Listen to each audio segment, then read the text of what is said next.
Hi friends, നമ്മളിന്ന് പോകാൻ പോകുന്നത് തൃശ്ശൂരിലുള്ള ഹൈലൈറ്റ് മാളിലേക്കാണ്. ആക്ച്വലി ഇത് ഓപ്പൺ ചെയ്തിട്ട് ഒരു 1 വീക്കോളമായി. പക്ഷേ ഇന്നാണ് ഫ്രീ ടൈം കിട്ടിയത്. സോ ഹൈലൈറ്റ് മാളൊന്ന് കാണാമെന്ന് കരുതി. തൃശ്ശൂരിലുള്ള ഏറ്റവും വലിയ മാള് ഇപ്പോൾ ഹൈലൈറ്റ് മാളാണ്. ആദ്യം അത് ശോഭ സിറ്റി മാളായിരുന്നു. ഇപ്പോൾ ഹൈലൈറ്റ് മാളാണ് ഏറ്റവും വലിയ മാള് തൃശ്ശൂരിലുള്ളത്. ഇത് തൃശ്ശൂർ ഭാഗത്ത് നിന്ന് വരുമ്പോൾ ഉള്ള എൻട്രൻസ് ആണ്, മാളിലേക്കുള്ള എൻട്രൻസ് ആണ്. ഇതുപോലെ തന്നെ നാഷണൽ ഹൈവേ വഴിയാണ് വരുന്നതെങ്കിൽ അവിടെ സെപ്പറേറ്റ് ഒരു എൻട്രൻസും വെച്ചിട്ടുണ്ട് ഇതിൽ. സോ ഈ വഴിയിലൂടെയാണ് നമ്മൾ മാളിലെ പാർക്കിങ്ങിലേക്ക് പോവുക. മാളിൽ ആദ്യമായിട്ട് തുടങ്ങിയ ഒരു ഷോപ്പാണ് ഹഗ് എ മഗ് എന്ന് പറഞ്ഞിട്ടുള്ളത്. ഇത് ആക്ച്വലി ഹൈലൈറ്റ് മാൾ ഗ്രൂപ്പിൻ്റെ ഒരു റീറ്റെയിൽ ഷോപ്പാണ്. കോഫി അങ്ങനത്തെ സോഫ്റ്റ് ഡ്രിങ്ക് ഐറ്റംസ് എല്ലാം കിട്ടും. സോ ഇതാണ് ഹൈലൈറ്റ് മാളിലെ മെയിൻ എൻട്രൻസ് വഴി കയറിയാൽ കാണാൻ കഴിയുന്ന ഏരിയ. സോ നമ്മൾ നേരത്തെ പറഞ്ഞ പോലെ തൃശ്ശൂരിലെ ലാർജസ്റ്റ് മാളാണ്. ആക്ച്വലി ഇതിൻ്റെ സ്ക്വയർ ഫീറ്റ് നോക്കുകയാണെങ്കിൽ ടോട്ടൽ ബിൽഡിംഗ് ഏരിയ ഒരു 12,60,000 വരെ ഇതിൻ്റെ സ്ക്വയർ ഫീറ്റ് വരുന്നുണ്ട്. പിന്നെ റീറ്റെയിൽ ഷോപ്പിന് വേണ്ടിയിട്ടുള്ള ഏരിയ 8 ലക്ഷം പ്ലസ് വരുന്നുണ്ട്. സോ സാംസങ്ങിൻ്റെ ഷോറൂം ഇവിടെ കാണാൻ സാധിക്കും. സോ ഇവിടെ മെയിൻലി എല്ലാ മെയിൻ ബ്രാൻഡിൻ്റെയും ഷോപ്പ് നമുക്ക് ആൾറെഡി കുറച്ച് ഓപ്പൺ ആയിട്ടുണ്ട്, പക്ഷേ ഫുള്ളായിട്ട് ഓപ്പൺ ആയിട്ടില്ല. നമ്മൾ ആദ്യം പോകാൻ പോകുന്നത് ഇവിടെ മെയിൻ അട്രാക്ഷൻ ആയിട്ടുള്ള ലുലു ഡെയിലിയിലേക്കാണ്. അതായത് ഒരു മിനി ഹൈപ്പർ മാർക്കറ്റ് പോലെയാണ് ഈ ലുലു ഡെയിലി. ഇവിടെ നമുക്ക് നോർമലി ഒരു വീട്ടിലേക്ക് വേണ്ടിയിട്ടുള്ള ഒട്ടുമിക്ക എല്ലാ സാധനങ്ങളും ഇവിടെ അവൈലബിൾ ആണ്. ഫ്രൂട്ട്സ് ഐറ്റംസ് ആണ് മെയിനായിട്ട്. ഫ്രൂട്ട്സ് ഐറ്റംസ് ഉണ്ട്. അതുപോലെ നമുക്ക് ഡേറ്റ്സ്, നട്ട്സ്, നമുക്ക് ബേക്കറി ഐറ്റംസ് മേടിക്കണമെങ്കിൽ അതുണ്ട്. ചിക്കൻ മേടിക്കാം, ഫിഷ് മേടിക്കാം, മീറ്റ് എന്തെങ്കിലും മേടിക്കാം. അങ്ങനെ ഒട്ടുമിക്ക എല്ലാ പ്രൊഡക്റ്റും ഇപ്പോൾ ഒരു വീട്ടിലേക്ക് വേണ്ടിയുള്ള ഒരു ഹൈപ്പർ മാർക്കറ്റിൽ എന്തൊക്കെയാണോ ഉണ്ടാവുക അത് ഫുള്ള് ഇവിടെ അവൈലബിൾ ആണ്. സോ നമ്മൾ എന്തായാലും കയറിയതല്ലേ എന്ന് വിചാരിച്ചിട്ട് കുറച്ച് സാധനങ്ങളൊക്കെ പർച്ചേസ് ചെയ്യാമെന്ന് വിചാരിച്ചു. സോ ഇവിടെ നിന്ന് ഞാൻ ആദ്യം മേടിച്ചത് ചിക്കനാണ്. ഇപ്പോൾ എല്ലാം വളരെ വെട്ടി വൃത്തിയാക്കിയിട്ട് വെച്ചിട്ടുണ്ട്.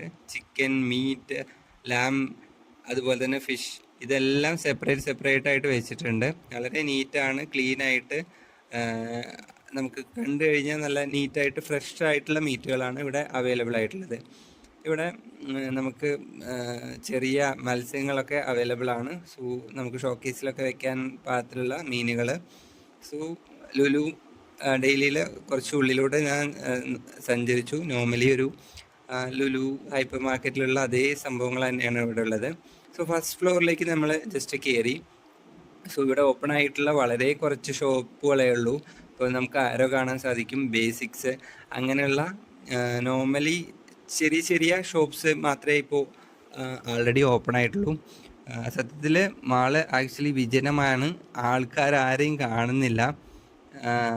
ഒരു സത്യത്തിൽ ഇത് ഓപ്പൺ ചെയ്തിട്ട് ഞാൻ പറഞ്ഞ പോലെ ഒരു 1 വീക്കൊക്കെ ആയിട്ടുള്ളൂ. പക്ഷേ അതിൻ്റെ തിരക്കോ ബഹളങ്ങളോ ഒന്നുമില്ല. സോ അതിന് മെയിൻ കാരണം നമ്മൾ ഈ പറഞ്ഞ പോലെ മാളിനുള്ളിൽ കൂടുതൽ ഷോപ്പുകളൊന്നും വന്നിട്ടില്ല. പറയുകയാണെങ്കിൽ ലുലുവിൻ്റെ ഹൈപ്പർ മാർക്കറ്റ്, ലുലു ഡെയിലി വന്നിട്ടുണ്ട്. അതുപോലെ ബേസിക്സ്, ആരോ, അങ്ങനെ വിരലിൽ എണ്ണാവുന്ന കുറച്ച് ബ്രാൻഡഡ് ഐറ്റംസേ വന്നിട്ടുള്ളൂ. ഇപ്പം നമ്മൾ കാണുമ്പോൾ തന്നെ മനസ്സിലാവും കമ്മിങ് സൂൺ. അതുപോലെ ഓരോ പ്രൊഡക്റ്റിൻ്റെയും എന്താ പറയുക, ഷോപ്പ് റിസർവ്ഡ് ആണ്, പക്ഷേ ഇതുവരെ വന്നിട്ടില്ല. മേ ബി 1 or 2 months വരും എന്ന പോലെ. ഇത് കമ്മിങ് സൂണിന് നമുക്കിവിടെ കാണാൻ സാധിക്കും. ഓരോ ഔട്ട്ലെറ്റും വന്നിട്ടില്ല, കംപ്ലീറ്റ് ആയിട്ടില്ല. എനിക്ക് തോന്നുന്നു ഒരു 25% ഏരിയ മാത്രമേ ഇപ്പോൾ ആൾറെഡി കംപ്ലീറ്റഡ് ആയിട്ട് റീറ്റെയിൽ 25 or 30% നമ്മൾ റെൻ്റലിന് കൊടുത്തിട്ടുള്ളൂ എന്ന് തോന്നുന്നു. ബാക്കി സാധനം എല്ലാം സെറ്റപ്പായിട്ട് വരുന്നേ ഉള്ളൂ. പക്ഷേ ഇവിടെയുള്ള food court actually almost completely open ആണ്. ഒട്ടുമിക്ക ബ്രാൻഡുകളും ഇവിടെ അവൈലബിൾ ആണ്. KFC ഉണ്ട്, ചിക്കിങ്സ് ഉണ്ട്, അതുപോലെ ബർഗർ കിങ് ഉണ്ട്. സോ മെയിൻ ബ്രാൻഡുകളെല്ലാം ഫുഡ് കോർട്ടിൽ അവൈലബിൾ ആണ്. So food court almost open ആണ് എന്ന് പറയാം. ഇവിടെ നമുക്ക് കാണാൻ സാധിക്കും ചിക്കൻ ഫലൂഡ കിട്ടുന്ന ഷോപ്പ്, ശ്രീ വെജ് പറഞ്ഞ ഒരു വെജ് ഷോപ്പുണ്ട്, KFC നമുക്ക് കാണാൻ സാധിക്കും. സോ ഒട്ടുമിക്ക ബ്രാൻഡഡ് ഫുഡ് ഐറ്റംസ് ഉള്ള കടകളും ഓപ്പൺ ആണ്, റീറ്റെയിൽ ഷോപ്പെല്ലാം ഓപ്പൺ ആണ്.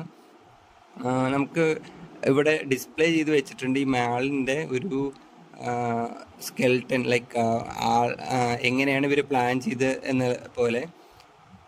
ഇവിടെ നമുക്ക് കാണാൻ സാധിക്കും, നമുക്ക് 4 ഭാഗത്ത് നമ്മൾ കവർ ചെയ്യുമ്പോൾ ഇതൊക്കെയാണ് അവർ പ്ലാൻ ചെയ്തത്. ഓൾമോസ്റ്റ് അതുപോലെ എത്തിയിട്ടുണ്ട്, പക്ഷേ ഫുള്ളായിട്ട് കംപ്ലീറ്റ് ആയിട്ടില്ല. നമുക്ക് ഏറ്റവും ടോപ്പിൽ ഫുട്ബോൾ കളിക്കാനുള്ള ഒരു ടർഫ്, ബാഡ്മിൻ്റൻ്റെ ഒരു ടർഫ്, അതുപോലെ കാർ പാർക്കിംഗ്, ഇങ്ങനത്തെ കാര്യങ്ങളൊക്കെ കാണുന്നുണ്ട്. പക്ഷേ ഇതെല്ലാം ഓപ്പൺ ആയി വരുന്നേ ഉള്ളൂ, ഈ പറഞ്ഞിരിക്കുന്ന ടർഫ് എല്ലാം. പിന്നെ ഒരു മാളിൻ്റെ ഒരു മെയിൻ അട്രാക്ഷനാണ് ഒരു സിനിമ തിയേറ്റർ എന്ന് പറയുന്നത്.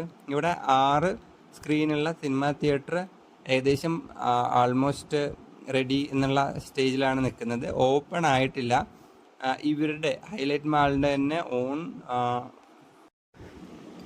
തിയേറ്ററായ പലാസി സിനിമാസാണ് ഇവിടെ മാളിൽ തിയേറ്ററായിട്ട് ആരംഭിക്കുന്നത്. 6 തിയേറ്ററാണ് ഇവർ പ്ലാൻ ചെയ്തിട്ടുള്ളത്. ആസ് ഓഫ് നോ ഓപ്പൺ ചെയ്തിട്ടില്ല. സോ മാൾ സത്യത്തിൽ കംപ്ലീറ്റ്ലി ഓപ്പൺ ആണെന്ന് നമുക്ക് പറയാൻ പറ്റില്ല. ഓൾമോസ്റ്റ് ഒരു 30% ഷോപ്പ് ഓപ്പൺ ആയിട്ടുള്ളൂ. അറ്റ്ലീസ്റ്റ് ഈ പറയുന്ന സിനിമ തിയേറ്റർ ഓപ്പൺ ആണെങ്കിൽ അത്യാവശ്യം നൈസായിരുന്നു.